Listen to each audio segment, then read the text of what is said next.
Mistakes will always get you beat. But mental mistakes, they get you beat and rip your heart out. That's what happened in Tampa tonight. We got it right now on the DLLS Rangers podcast.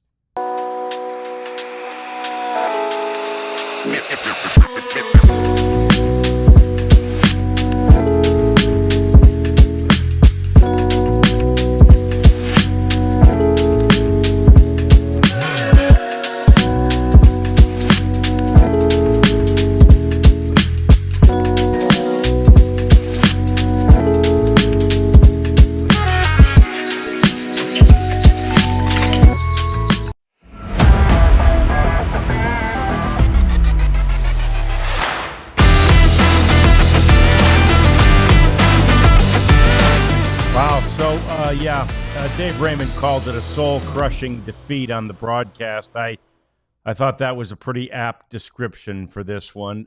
There was just seemingly no doubt that the Rangers were going to win this game with a 2-run lead in the ninth inning. And really, as wild as Robert Garcia was, he got the pitches he needed to get for the Rangers to win this game. And instead, they lose it. Hi there. Welcome into the DLLS Sports Studios. It's the DLLS Rangers podcast, our post-game edition.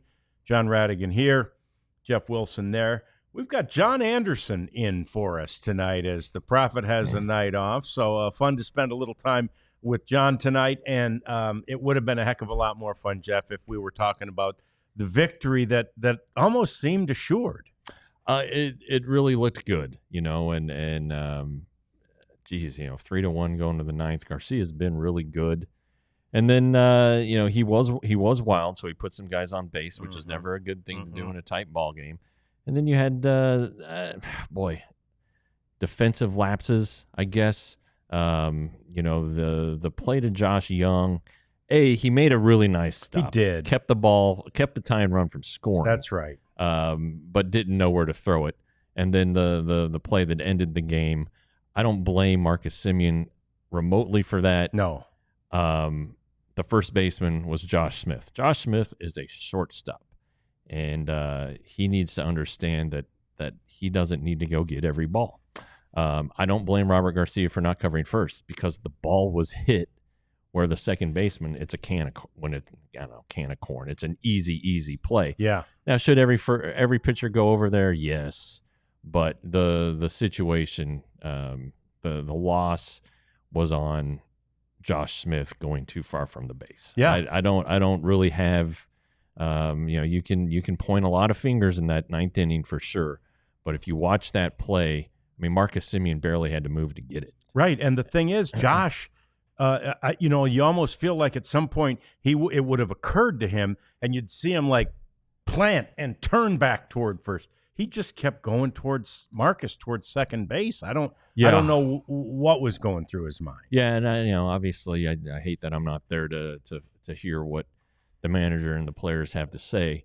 But I'm sure Boch will try to be as diplomatic as possible afterward.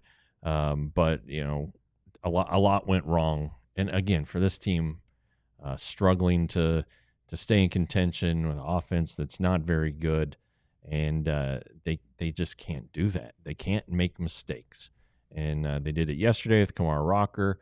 I've written about Rocker, and we'll get to him a little bit later in the show. That's two nights of brain farts, and it cost you 2 wins. And now this team's what, 9-20 on the road, 9-21. Yeah, 9-20. Awful. Yeah, 9-21. Yeah, 9-21. That's terrible. Awful. And you can't win if you don't win on the road. No, and we saw there were a lot of you already in the chat when we sat down. We appreciate you. We'd love you to keep chatting. Feel free to keep expressing your frustration. We feel the same thing. I told Jeff at the start of this game today, I said, last night when Lau, the second hitter of the game for the Rays, hit a home run, the thought that went through my head is that's insurmountable. The Rangers can't win this game. Right? Which is ridiculous. In the first inning, a home run. That's how I felt. Maybe because of the way Rocker was looking to me already at that point. I don't know. Tonight, I never felt that. I never felt, even though the Rangers did get down 1-0 again, I never felt like they were out of it. I thought, and we'll get to more about Jack Leiter in a minute. I thought Jack Leiter was great. Marcus Siemian was, so on fire. It was great to see him do what he did offensively in particular. But you just didn't ever feel like this one was going to go this way. And I think that's one of the reasons that someone in the chat was already saying it's hard to watch this team. I got to be honest with you. It was hard for me to watch them last night just because of the feeling that was sort of in my brain from the first inning on.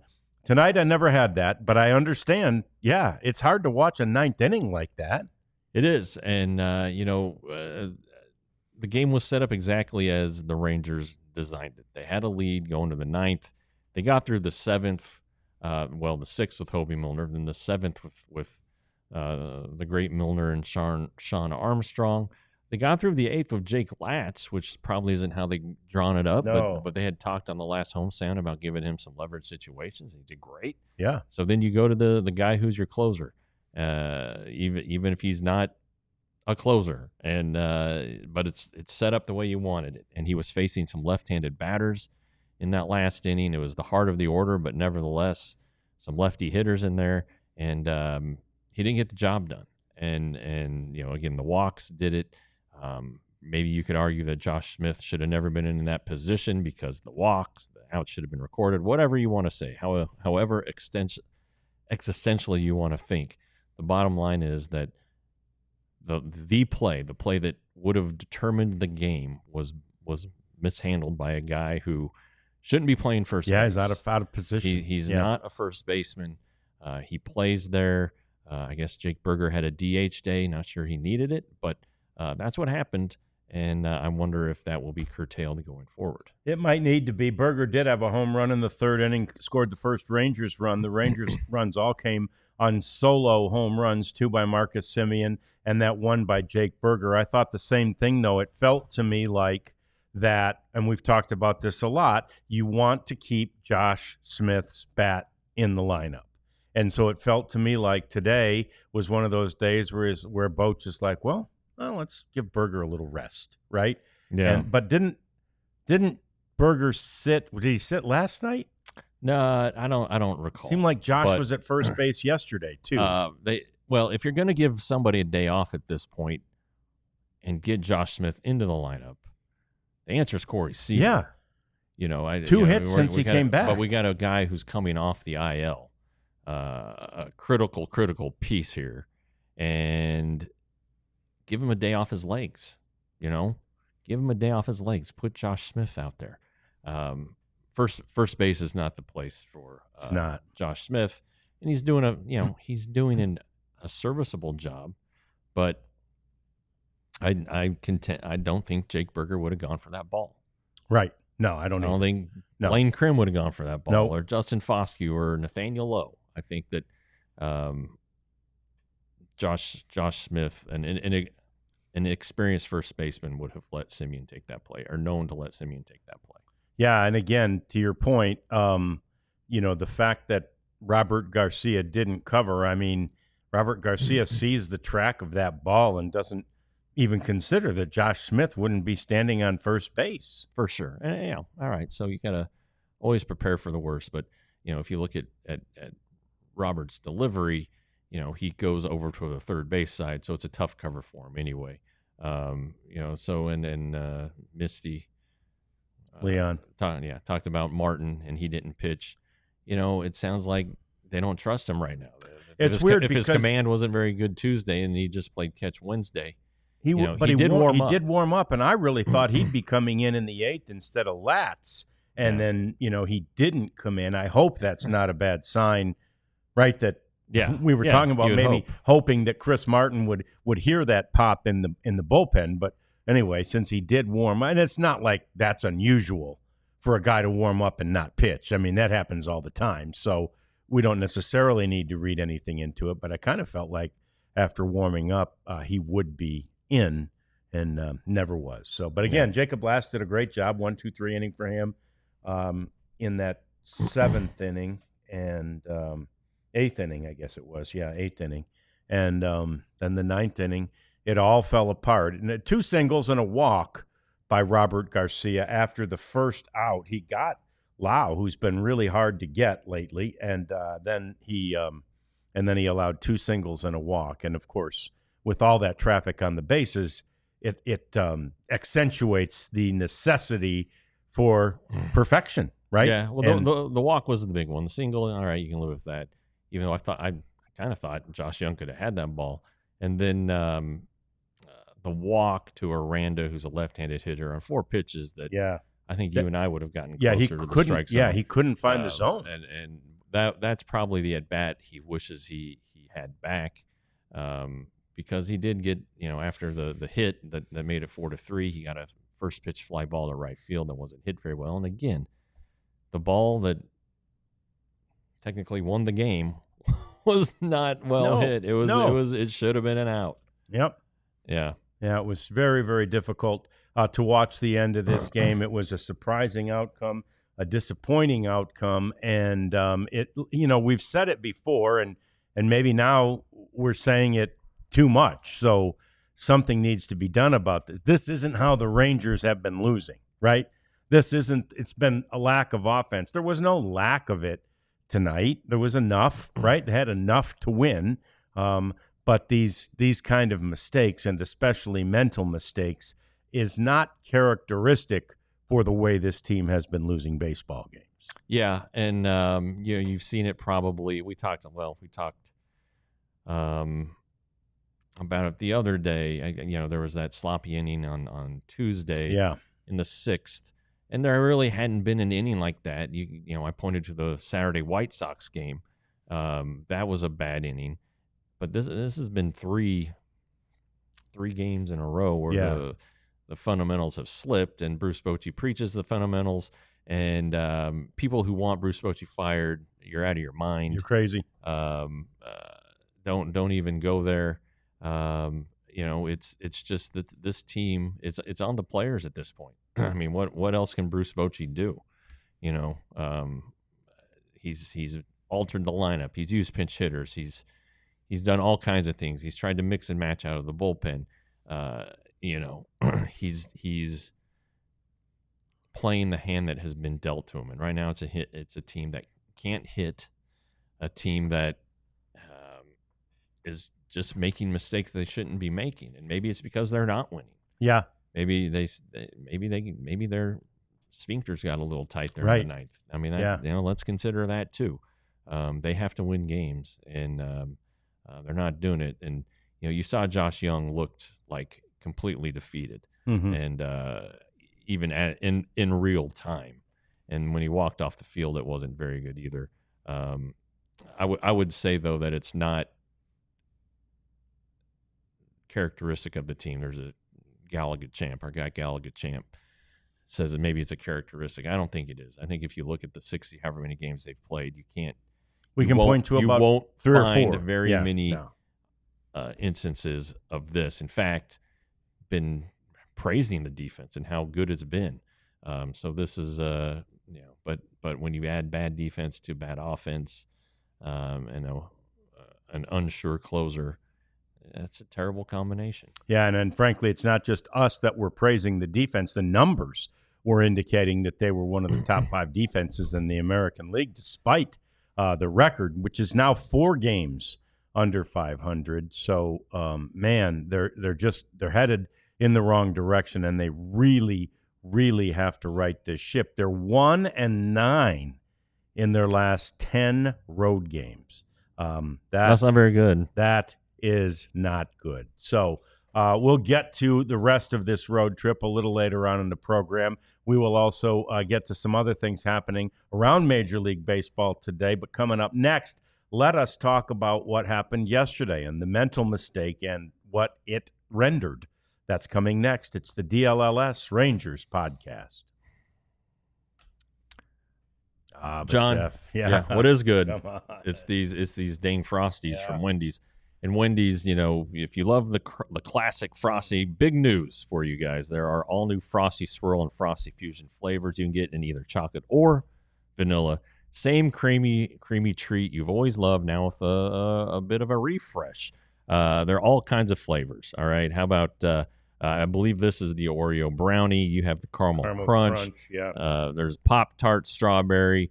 And you can just still get plain old vanilla and chocolate too. But this is a big deal for Wendy's, which has been around forever. Dave Thomas, God bless him. I don't know if he would have come up with this one. He was about burgers and fries and Frosties. Yeah. And now though, this is a pretty neat deal. So anyway, whatever flavor you are craving, odds are we've got a Frosty for it. So clock in for a sweet treat anytime, including midnight or later, with Wendy's all new Frosty flavors. A refresh on a classic. Got to be Wendy's at participating U.S. Wendy's. Hours may vary by location. Yeah, so, and don't forget, we told you the other day, they go well with Bud Light. Now, This was supposed to be such a great night because we had a good baseball game going. We knew we had Frosties coming, and Jeff has officially introduced me to the beauty of the lunchbox, which is Bud Light, amaretto, and orange juice. A very simple recipe, and I am telling you, look at that Dallas Stars Bud Light can there. That's always still fun to see. I'm telling you, that lunchbox is a delicious drink, and Bud Light's the key ingredient. Bud Light's smooth. It's so easy to drink. You mix a little orange juice and a little amaretto in there, and it's super refreshing, but really, even without those additions, it's very refreshing. So we encourage you to get you some Bud Light to enjoy this Rangers weekend series. Bud Light Brewery, Anheuser-Busch, St. Louis, Missouri. Okay, so yesterday's mental mistake was maybe even two mental mistakes really in one play by Kumar Rocker. Yes. Third inning. Runners at second and third with 2 outs. Not a dissimilar play to what we just saw, but Berger was able to field it, not too far off of first, but far enough where he couldn't get back. And Kumar Rocker was not there. I've watched the play several times, and there was maybe a moment of hesitance on Rocker's part. Also need to consider, I don't think he's really fast. Maybe not. But then, all right, so the runner safe, run scored. What he did afterward, I thought, was just, it was a mental mistake, but it was also kind of like, poor me. Yeah. The way he just kind of ran and held his head up. Like 2 or 3 steps. It wasn't 2 or 3. It was like 10 or 20. Was it that many? It was like forever. God. And the runner at second heads up, scored, I believe it was that pain in the ass Aranda again, went around and scored to make it 5-0. So there's 2 runs that shouldn't have scored in a game the Rangers lost 5-4. Kumar Rocker was sent down today. I was told that it was not because he had that mental breakdown. Lapse, yeah. It was because the results, and you look at his record, 1-4, 8.87 ERA. It's like, yeah, this guy needs some time in the minor leagues. It's hard though that to see what unfolded. And then, and I've written this. If you were a diehard, you can go read it at alldls.com/Rangers. Also, he compounded things, and this is going to might sound selfish to you guys at first, but I'll explain myself, by not talking to the media. Yeah. And John, as you know, far longer than my 18 years on the beat, at a baseball game, after the game, win or lose, the starting pitcher always makes himself available. Yep. Always. If it's a good start, he'll talk about how he pitched, what he was feeling, and then he will praise the offense and the defense and try to take as little credit as possible. When it's a bad start or a game in which they lose, whether it's 1-0 or 15-0, he takes the blame. I didn't make a good pitch here. My mechanics were off. The defense was great. The offense, they're trying. We know they're going to be better. I have to be better. They do that. Closers do it. Relievers do it. I guarantee you Robert Garcia is doing it right now if he hasn't already done it. Andrew Heaney and David Robertson last year might have been the best I've seen in my career. They were there sitting in their lockers, still in their either their uniform or what they had on underneath their uniform, waiting for the media. You do it. Why do you do it? Accountability to your teammates. That's why you do it. It's a professional thing. It's being a good teammate and it's being a pro. And Kumar Rocker did not do that last night. And now, again, that's not why he didn't get sent down either. You know, wasn't sent down because he didn't talk to poor old Evan and whoever else is covering for MLB.com this week. But that can't happen if you're a starting pitcher. And so he needs to learn those things. He needs to learn how to be a professional. I bounce that off a couple of Rangers people. They think I'm being a little too aggressive. He's a young guy, hasn't pitched a lot. All those things that are true. Pitching development is not a linear path, as Jack Leiter has shown, but you got to be a professional. And that play where he wasn't aware of the game situation and the situation where he didn't take accountability for his actions, two things that need to be better. So the pitching needs to be better, and then the teammate professionalism needs to be better. Yeah, and when I heard the interview that Boch did this before the game when he was asked about that and what he hoped that Kumar Rocker would accomplish by being sent down to AAA, and one of the things he continued to emphasize was baseball situations, right? And it was not necessarily just about the work, because the truth is we're probably going to see him go down there and dominate again. Right. Whether or not that's because the minor league hitters are more intimidated by him, or they're not used to, because whatever it is, the major league guys haven't had trouble hitting him. The minor league guys can't touch him.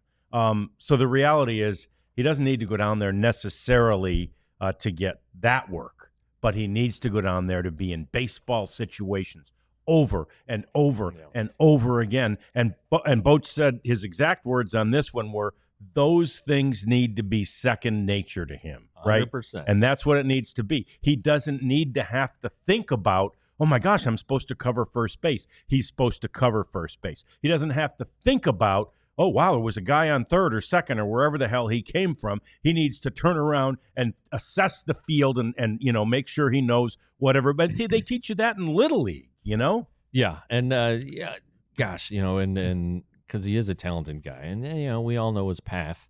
And really, he came to the major leagues. He was on the opening day roster this year. Should not have been. Right. The injuries kind of forced the Rangers' hands. He made 3 starts, if you want to call them that. It's like 3 test drives last year, and and the Rangers felt that he was a better choice than Caleb Bosley or Patrick Murphy was injured.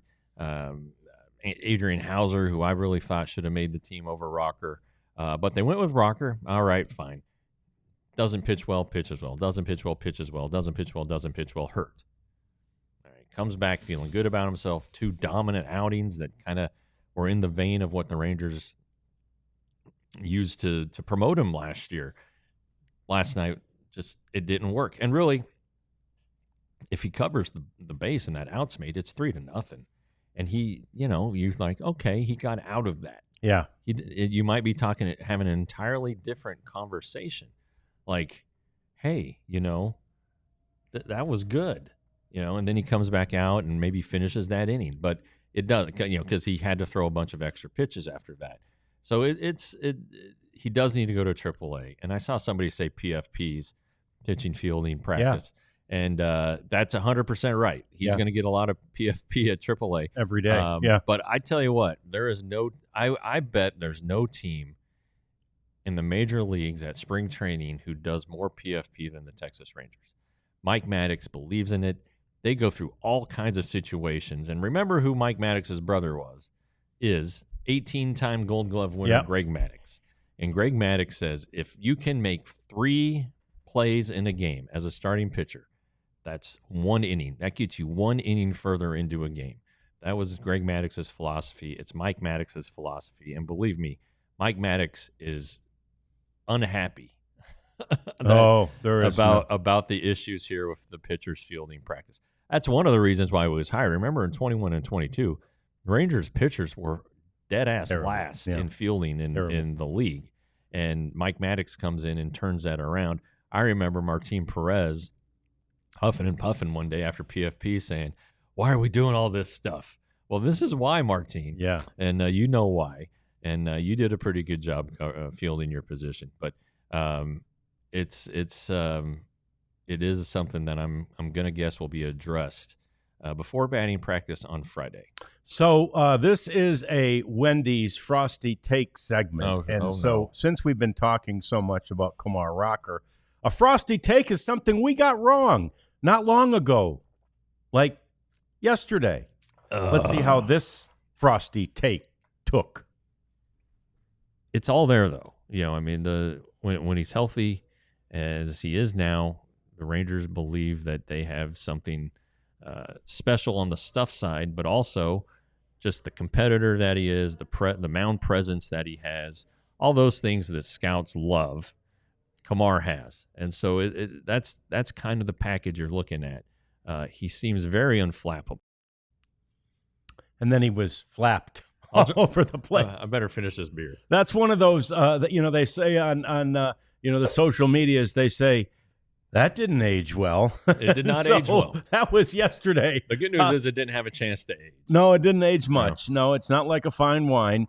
That's our Frosty Take. And I think it was Leon said that Advertising Works already had a DoorDash delivery of the Frosty Fusions. Oh, really? Yeah. Attaboy. Yeah, we appreciate that. Anybody else? Go ahead, order them. They're fantastic. In fact, I'm going to take another bite right now. Well, while you're doing that, because I was eating it while you were talking the last time, Jack Leiter was pretty good, and I know that somebody mentioned that Leiter seemed to come around, and they're hoping that Rocker follows that path, and that was part of what I've written. If Kumar Rocker is looking for somebody to look up to and say, hey, who can give me hope that I'm going to turn this around? Just look at his buddy from Vanderbilt, because Jack has been really, really good this year. Excuse me. 5 innings tonight, 3 hits. Struggled at times, yanked a lot of fastballs. John, you and I were talking. I wonder if the sweat led to some of those wild throws, because if you looked at Pepio for the Blue Jays, it was like it's like that airplane when Ted Stryker's landing the plane at the end. He's just drenched with sweat. That's what that was like, and it was kind of gross. But, you got to imagine that they have rosin right there, but I don't know if sweat plus rosin is a good combination. Not necessarily. And then you were kind of worried, if your hand's wet and you're throwing those hard sliders and fastballs on the seams, are you going to get another blister? So, but he did just go 580, 3 pitches? 80 John? as it turned out. There was some traffic there, some stressful pitches, but he did his job. Yeah. Just like the rotation has done pretty much all year. Yep. He absolutely did his job. It was a really good outing. I thought, since he had 96 and 94 in his previous 2 outings, that 100 was more of a magic number. But Mike Bassick speculated, and I think it was a good thought. It's just, it takes a lot out of you, that type of humidity and that type of heat. And we remember it from the days in Arlington. And in fact, Florida is way more humid than even Arlington is. Oh, my gosh. So, it's just so humid down there. So anyway, probably a wise decision to get him out of there. And, literally that wasn't what cost this team the game. One of the other really nice things about this game, and we mentioned it briefly at the top, and I saw somebody in the chat already bringing it up, but Marcus Siemian appears to be back. And obviously we've said this, Corey Seager is not yet, but he will be. And if you've got Siemian and Seager back, right, you will feel like the offense is going to follow. And those are the absolute leaders of this offense. And if you get that kind, and you know what? Adolis Garcia hasn't looked bad offensively since he's been back. He hasn't. I still have some questions about that one. Yeah. Langford struggled tonight after his 3-hit game Tuesday, but the Siemian thing is something that obviously is just monstrous for this team. Yeah. And you start to wonder, hey, how long until he moves back to the leadoff spot? Does he move back to the leadoff spot? Does he become the number 5 hitter again? Or does he just need to stay where he is? Is he productive there because he's seeing different pitches than he would be higher in the order? And I don't know the answer to that. But Bruce Bochy has a knack for moving guys up who are doing their job. And right now, Marcus Siemian is doing it. And I'm very happy for the guy, because after that game, last Wednesday, when they basically got no hit, and we all went to Marcus, and he was kind of wearing it as the poster boy of this team's problems, and he did speak about it, which was great. And that's something we appreciate, the accountability, and he knew he needed to be better. He said, "I'm working on some things," and by gosh, it's looking pretty darn good right now. We can talk about it a little bit more here in just a moment. Yeah, let's talk more about Marcus Siemian. Let's talk more about sort of an offensive resurgence that we've seen. It has looked different of late. We'll talk about that. We'll get to the rest of the road trip and certainly the next stop on the road trip, which has lots of subplots. The Rangers are headed to Washington, D.C. on D-Day. So that's coming up on the DLLS Rangers podcast. But next, where'd it go? It's Empire Today, John. Empire Today. I am such a fan of the flooring that Empire Today provides. And look here. They are the leader. They are the originator. They really are the king, or perhaps you'd say the queen, since the missus might make a lot of those flooring decisions at your household, as she would and does at mine. Either way, king or queen, they're like a monarch, and they'll give you the home field, home court, home advantage if you take advantage of what they offer, which is the best products and the best pricing. They also offer like next day service. If you call them out to the house, you decide on what to put down on the floor, they're out the next day and they're putting it down. There's nothing more disruptive than something like that, but they do it well and they do it quickly. And if you go to EmpireToday.com and use the code DLLS, you get $350 off your new floors. You know, you can take that $350 savings, buy you a Rugged Road cooler, and have some change. Mm-hmm. You know, RuggedRoadOutdoors.com. Use the code DLS for 10% off for really a leader in outdoors and coolers. We love our Rugged Road cooler that we have here at the office. We store beer in it for parties. We can put anything in it. We can put food in it. It keeps your stuff frosty. Put a fusion in there. Keeps your stuff cold for up to 7 days, Yeah. John. But they're lightweight, which is a key. You know, if you're lugging kids off to tournaments, or if you're out camping and have a bunch of stuff to carry from the car to the tent or to the Airbnb, man, it makes it a lot easier when you have a lightweight Rugged Road. So again, RuggedRoadOutdoors.com. Use the code DLLS and you will get 10% off of your order. So if you've seen us on these post games before, you know I keep a scorebook, and here's some full disclosure. Jeff doesn't even know this. Oh, there's blood. See that spot right there? Oh boy, what happened, blood. buddy? I don't know. I'm not sure where the blood came from. Somewhere on my body, I suppose. I can look at where am I bleeding? Or maybe that was just a foreshadowing. That happened sometime around the third or fourth inning. And I've got in fact, it covered up the Jake Berger home run. And so anyway, it was kind of a bloody performance, a heartbreaking, bloody type performance by the Rangers tonight.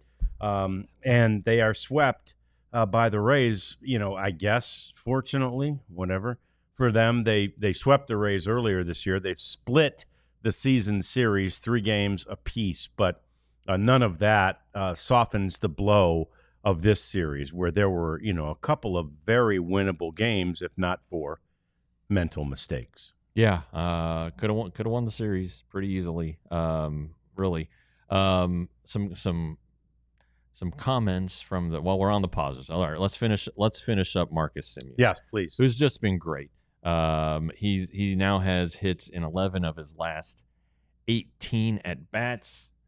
That'll turn your season around. His average is up to 210. Obviously, not going to win a lot of awards for that. But considering that at the start of play Friday it was 173, right, that'll work. 2 homers tonight, so he's hitting the ball with power again. It's to the pull side. That's where Marcus Siemian generates his power. All right, he's not going to hit a lot of balls out to right field. In fact, I don't know that he has one. Right. We're being honest. So these are all very, very good signs. And he batted 6th tonight. He was behind Osuna and then Carter.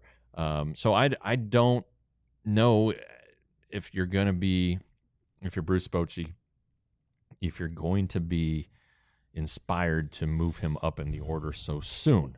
I don't know though, man. Again, It's tempting. It's very tempting. Maybe batting him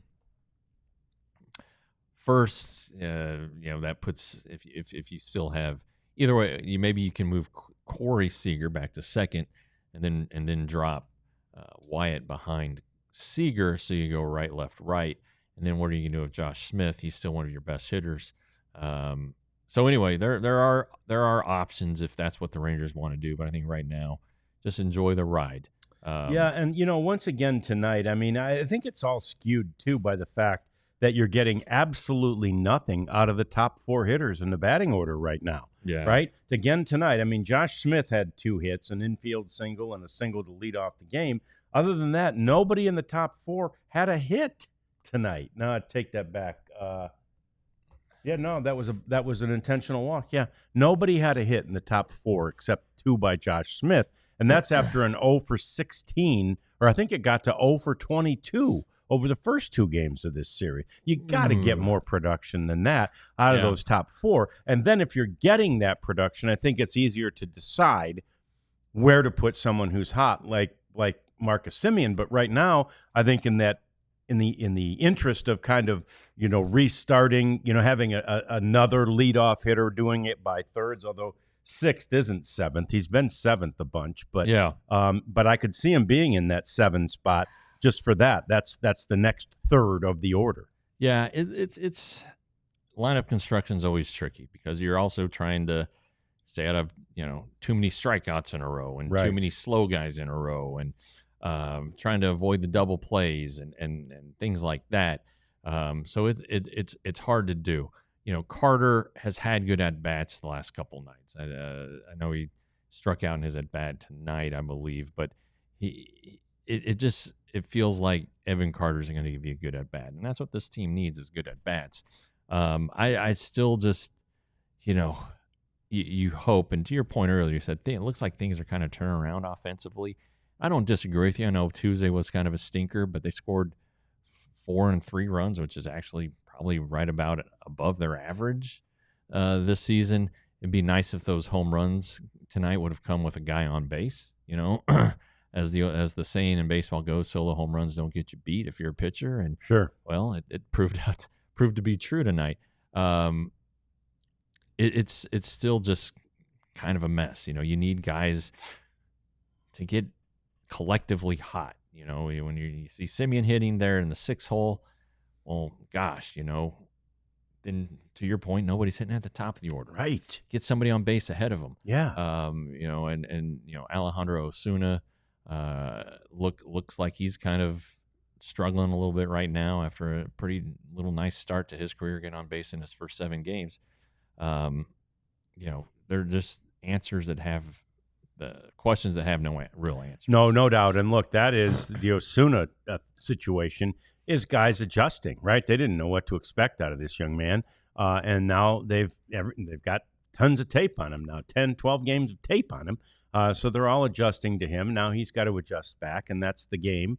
And that's how you stay in the big leagues. There's no guarantee, obviously, that Alejandro Osuna is going to stay at the big league level, but he's not at all. In fact, he's the opposite of a liability on defense. He seems to have a pretty good baseball IQ, but to Jeff's point, he's in the 5 spot in the batting order tonight. You need to get more out of him than you have for the past couple of nights. Although again, the same can be said for the 4 guys above him, one of whom is Corey Seager. So there's things happen. That's way too short of a sample to make any sort of a judgment on Alejandro Osuna. But you do have to remember he's a young guy who's totally just figuring things out at this level. Yeah, I think Seager needs a bat second. It's where he's most comfortable. It's where he's been most of the last 2 or 3 years.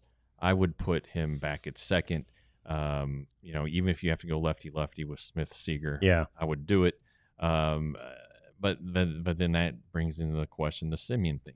If you want Seager batting second, who do you want batting first? Do you want to go lefty? Do you want to line up to flip over and a team can negate it with 2 left-handers? So not sure how that'll look going forward, but Bruce Bochy is a big believer in riding the hot hand. Right now, his hottest hitter is Marcus Siemian. There's no question about it. So you might see him move up the order tomorrow when the team heads to probably my favorite road city, Washington, D.C. That's a great city. It's a great stop. I don't like the ballpark there. I don't like where the ballpark's located. Right. I like the city. But the city is just awesome. Yeah, it's so great. And there, as we mentioned, there's a lot of subplots in there, and we see it in the chat. Foremost among them, Nathaniel Lowe. And I will say this, despite numbers that we're seeing, and we know him, and we've seen him, we've been watching him all year. And look, we want good things for Nathaniel Lowe. He was one of our favorites around here. But I don't know that you can have any regret about the way it's worked out with Jake Berger, right? His numbers he had to go down. He had to go figure it back out. His numbers don't compare right now to Nathaniel Lowe's numbers, but he does provide, as he did tonight, that power, and he'll continue to. And he's another one that's I suppose starting to get really hot. We're just seeing a lot more consistency, even on nights when nobody's getting hits. Jake Berger is one of the guys that gets a hit or two hits or a home run. Sure. All right. Let's play a little game right now. I'm going to announce a couple stat lines. All right. Very good. Here's the first one. 219, 287. So 219 average, 287 on base, 363 slugs, 650 OPS, 8 home runs. That's player 1. Okay. Player 2, 220, 250, 407, 657, 8 home runs. Number 1, Jake? Number 1 is Nathaniel Lowe. Number 2 is Jake Berger. Wow, so Jake's got a better average. Higher on base. Not higher on base, okay, but higher slugging, higher OPS, same amount of home runs. Yep. And keep in mind Jake missed a week with down there in AAA where he hit 2 home runs. So hey, let's give him 10. Yeah. But anyway, and then you're going to go throw in Robert Garcia, and I know we're Joe Blow. Robert Garcia has not been a journeyman reliever. He's still pre-arbitration eligible. Okay. Anyway. So you get Robert Garcia out of it, who has 4 more years of club control, maybe 3 more years of club control. All right. I'm not saying he's Billy Wagner, but all right. When you have Garcia plus Berger, Rangers win the trade. It's cheaper money. It's players more control. It's a Rangers win. Okay. Sorry, Joe, to have snapped at you like that. Yeah. It's just one of those nights, buddy. It's all good. No. And I'm with DFW sports fan. I don't get the Garcia hate. I mean, it wasn't a great game tonight, but look, he's not a seasoned closer by any stretch of the imagination. That's the thing. He hasn't closed. And he was mostly a 7th or even a 6th inning guy earlier, and he's come through in a couple of big instances. The Rangers haven't had that damn many opportunities to close here of late, unfortunately, but when they did, he was there to do it. And the reality is, likely when Chris Martin comes back, and/or if Luke Jackson kind of finds his way back, Robert Garcia may not stay in that role for right now. Sure, and I don't know. I don't know. Chris Martin doesn't strike a lot of guys out, and true. Garcia is more of a strikeout guy, but. I do think that you're going to see this evolving thing. I think, keep in mind, and I know it's, by the time that Josh Sborz and John Gray are ready, the season might be effectively over. But I think that the bullpen has a chance to get better, and there's always the trade deadline. And, again, there's so many relievers out there who are going to be available that you can go get for a middling AA player. Really, you can get help for not very much, so there are opportunities for this thing to get better. But offense has to get better. Absolutely has to get better. I think the defensive lapses that we've seen the past 3 days are far more the exception than the norm. So that's it. Yeah, there's hope. It looks awful right now. It does, and I agree that when you combine the road record with the offense, this team is not trending the right way at all. Not at all. Yeah. And, I hated to hear you say that, even though I've said it many times sort of to myself. But, yeah, by then the season may effectively be over, right? I mean, it's just felt like we could cling to they're doing the right thing. But this pitching's so good. I don't know. I'm not sure we can cling to that much longer, but let's see what happens. We'll keep doing this, and we've got one more segment to do here tonight. That includes our cleanup segment, probably more from you and more about the upcoming road trip. It's all next. DLLS Rangers podcast. And we encourage you to become a diehard. If you haven't done this yet, what are you waiting for? There is so much going on in DFW sports, and we've got veteran beat writers like Jeff, like Clarence Hill, both from the Star-Telegram for years and years. Never heard of it. Yeah, no, it's a bad paper. It's a dead paper, right? It is now. Somebody said to me, they don't even have a paper anymore, and I guess they kind of don't. They kind of do. Anyway. They have a sports section. Veteran writers who know what they're doing, and that's the greatest content they will provide for you. We also have a Mavs guy in Tim Cato, a couple of Cowboys guys, one in addition to Clarence, and of course that is Joe Hoyt, yeah, and then Sam Nestler does our star stuff. So we got tons of veteran writers giving you everything you need behind the paywall. All you got to do is pay $79.99 a year. That is extremely cheap to get that kind of quality writing. There are other benefits too, but go to become a diehard today, will you? Yeah, and if you're a fan of the minor leagues, the Rangers farm system, I have finished a notebook that I've posted. I haven't tweeted it out yet. So there are some minor league notes with updates on Justin Foscue, Cody Freeman, and Malcolm Moore. Nice. Tomorrow I will have a Friday on the Farm looking back at the best performers of May. And then Sunday, I'm going to write about Sebastian Walcott. Oh, nice. And if he could help this team. The answer, So anyway, but if you become a diehard, you get to read those sweet ass stories, and you get shirts. One shirt, but you get a shirt every year. And John and I, as always, are modeling our shirts. John's got the classic DLLS horseshoe with the Dallas skyline. I'm wearing one of the newer Ranger shirts, the Baseball Time in Texas shirt, which has a pretty nice logo on the back, which I'm not going to stand up and show you, but you just have to take my word for it. And you can see it at store.allcitynetwork.com. Beautiful. Speaking of the minors, do you see what the Round Rock Express did tonight? Tonight they're getting hammered. Last night they did some Last hammering. night was the 21-2. Yes. Okay. Yes. Beautiful. Yeah. So that's good. That's one of our little cleanup segments. Dustin Harris hit for the cycle. Wow. Yeah, I think he hit his home run off a position player, but it counts nonetheless. And I also saw that they tracked down the ball and a family gave it to him, and he signed it, and all that for them. Signed something for them. So that was cool. What a good guy he is. Foscue had 2 home runs in his first day off the injured list. Cody Freeman. It looks like it's broken tonight, but he had his 7th straight game with multiple hits. A lot of good happened there in Round Rock in Salt Lake City. Not so much tonight, but that's the way minor league baseball go. Yeah, that's the way it go. Yeah. Bochy should step down voluntarily, please. Needs to get himself some more rest. No. Guy loves this job. He lives this job. He breathes this job. And, again, just like it's not the fault of the pitching, it's not the fault of the manager. He's done everything in his power to make this thing work. And for whatever reason, thus far, it hasn't. But be patient. And the players love him. That's the other thing. The players love him. They do. Absolutely love him.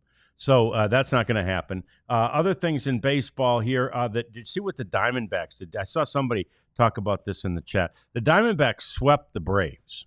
Oh. And they've won 4 in a row. Oh. But the Diamondbacks entered the 9th inning. In fact, there was 1 out in the 9th inning of the Diamondbacks-Braves game. And the Braves had a 99.9% chance of winning, or the winning percentage was 99.9. I'll take those odds. Those are pretty good odds. And I'll be darned with 1 out if the D-backs didn't score 7 runs and win this puppy 11-10. 7 runs. They were down 10-4. They win it 11-10.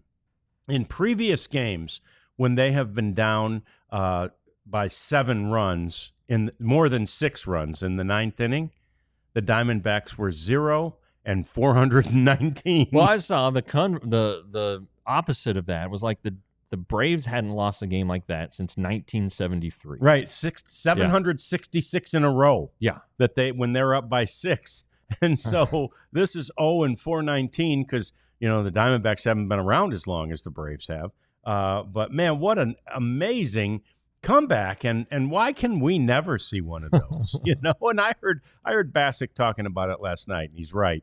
When they can just keep throwing these pitchers at you every half inning who have great spin rate and great arm and can throw 100, it's kind of like, man, it's hard to mount any sort of a serious comeback. But obviously at that point, the Braves must have just plain run out of pitchers. I guess they called up Craig Kimbrell. Was that today? Yeah, that was today.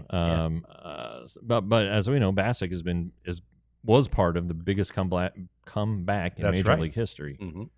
That was his. Of course, he helped create the massive deficit. But by God, he was on the team. He was on that team. Yeah. So the kid from Kansas City, Caglione, he had his first Major League hit. It was an RBI double. Oh, good for him. Yeah, good for him. So lots happening out there in the world of baseball, and of course, lots more happening over the course of. Oh, that was fake. Andre says about Kimbrell. Oh, maybe it was. I saw it though. I definitely did. But again, that's the other thing. You just don't know. That's why we got to check our various other sources. But I definitely saw that on Twitter. It's on the internet, so it must be true. Must be true, right? Yeah. So after the Washington trip, the Rangers go on to Minnesota, and they'll play. I think they have a Monday off day up there, don't they? Again, they sure do. And then they'll play 3 up there Tuesday, Wednesday, Thursday. Yeah. Weather won't be as humid, right? DC's humid. Oh, very I think it's humid. a little too early for it to be miserably humid. But like June and July in Minneapolis, very, very nice. August, very, very nice. It can get hot, but it's like a dry heat. Anywho, next up though is our nation's capital, the cradle of democracy, and I love going to that city because I like going to the museums before the game. Yeah, and I don't work out those days because I know I'm going to be walking a lot of steps on that Smithsonian, around the Smithsonian, and checking things out for the 10th time. I can't get enough of it. The ballpark, like you said, it's a little remote. Yeah, and when it first opened, it was okay because they hadn't built anything around it. Right. So you could still see all the big buildings, the important buildings, and now they have little. Of course, in D.C. you can't build anything taller than the Washington Monument. But they're big enough to block out the nice views that used to exist there.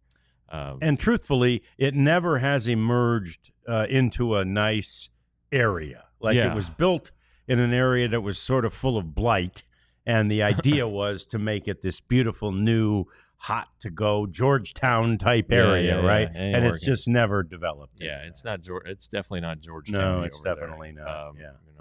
But I guess RFK was in a terrible part of town. Yes, it was, and I hear, if I'm not mistaken, that's where they're going to now, the similar site or same site, build a new football stadium for the Commanders. Yeah. Well, all right. So, whatever. But again, I don't know. Who knows what that area? I covered a game way back in the day at RFK, maybe more than one. I remember I covered the very first one at FedEx Field. But then anyway, I can't remember, and nor have I seen in 25 years that RFK area. Right. So it could have changed a lot since then. But that said, DC's a great stop. It's a great visit. I loved going there every year when I was on the Cowboys beat. The Rangers don't play there every year, but I think this is the 4th year in a row they're playing against the Nationals. And I guess now with this current schedule, you play everybody every year. Yeah. But like a team like Washington, they'll only visit every other year. Yeah. So this year the Rangers go to Pittsburgh. That's coming up in a couple weeks. Pittsburgh is great. Boy, that's the place. Pittsburgh, that ballpark is fantastic. Yeah, Three Rivers, man. This time of year, drive around, I think it's the Allegheny Mountains. You drive around those mountains from the airport, and you're high and you see the three rivers and the stadiums over there. You're like, oh man, this is nirvana for a sports guy. That's heaven. Yeah, Beautiful, yeah. beautiful place. Very Yeah. nice. So I would say that what God's child said from God's child's lips. The Rangers are mediocre right now, at best. I mean, at best they're mediocre. They're under 500. They're 4 games under 500. They're playing as if they're a mediocre team. However, as great, not good, great as the pitching has been, and as talented as we know this lineup can be, because we've seen it produce, they shouldn't be mediocre. They're not built to be a mediocre team. Now, are they in a deep enough hole? Because of a crappy division, maybe their hole's not that deep, so they may be able to get themselves out of this hole with just one nice stretch of play. And that's the damnedest thing about baseball. The season is so long. Yeah. So long. More than 90 games left. So much can happen over the next 90 games. But really, to everybody's point, you really need to see it happen over the next, let's say, 30, because that, with the trade deadline approaching, right, the Rangers need to know if they're going to put themselves in a position to be buyers, or kind of bite the bullet and sell and trade what you can. And the Rangers do have a lot to trade. Somebody said they had no one to trade. That's not true. They have a lot to trade. Tyler Mahle, they could trade. John Gray, if he comes back healthy as a reliever, can trade. Chris Martin, tradable. Hobie Milner, tradable. These are guys all in 1-year deals. Yeah. And they didn't sign for a lot, which kind of sucks because you're not saving a ton of money, at least in the bullpen. But Mahle, you'd probably be saving around $7 million. Gray, probably about $6 million. So you can save you some money and maybe play that forward. I don't know if you're going to get a ton of in return for these guys. Yeah, especially the relievers. Yeah. Adolis Garcia is the interesting one to watch, because if he shows some signs of life, but the Rangers are out of it, and I really don't think they have any intention of keeping him beyond this year. That'll be an interesting one to watch. But we're putting the cart before the horse, and the Rangers still have time to turn it around. And I know you guys are tired of hearing that, but you got to understand, this isn't football. No, it's a marathon. It's not a sprint. This is a marathon, and the Rangers aren't even halfway through their marathon yet. No, they haven't even reached that 13.1 mile mark that we see on so many cars out there. I did see Jeremy say 2023 was a fluke, and I've heard that a lot lately, and I know that the reality is that Chris Young mentioned that to us in the offseason. He said, I want to prove that 2024 was the fluke, not 2023. Obviously, they haven't done that. After 60 games this year, they had the exact same record. My guess is, I don't know this, I haven't looked, but my guess is they had a better record after 63 games last year. I don't imagine they probably wasn't a sweep. Yeah, they probably didn't get swept in the next series. But in any event, they're basically where they were last year. That's definitely not good enough. But we believe that there are signs of life in this offense, and really no tremendous signs of the pitching going the wrong way. Yeah, and I'll say this about flukes: who cares? Yeah, they won it. If you win a championship, there are a lot of fluky championships out there. But as somebody said to me, flags fly forever. Yep. And you know what? That's okay. I will. If I had been a fan of a team for this long and they hadn't won a championship and they won one, whether it was a fluke or what, I don't care. I'm going to take it. Yeah, and that's a great point. And I saw somebody in the chat say that too. If it was a fluke, it was the best sports fluke of my lifetime. And I'm sure that's something many fans would share that sentiment. So it was fun. The game today was not. There was nothing fun about it. Hopefully the weekend in D.C. will be a little bit more fun. And I do believe that this is one of those soul-crushing, as Dave Raymond said, low moments for a team that'll make them take stock. And I think you'll see a pretty focused and determined team over the course of the weekend in Washington, D.C. We're back Sunday with a post-game show like this that'll conclude that series against the Nationals, and then next week back to our normal schedule, 3 days, Monday, Tuesday, Wednesday at 1 o'clock, and then on Thursday we'll do a post-game show after the end of this long road trip. That is going to do it for us, though. We appreciate you hanging out late with us. We appreciate all your comments in the chats. We always appreciate your passion, and we're sorry if we yelled at any of you. We didn't mean to. Yeah, sorry, Joe. Yeah, sorry about that, Joe. So anyway, we'll see you again Sunday for another edition of the DLLS Rangers podcast. We all silly like the mayor.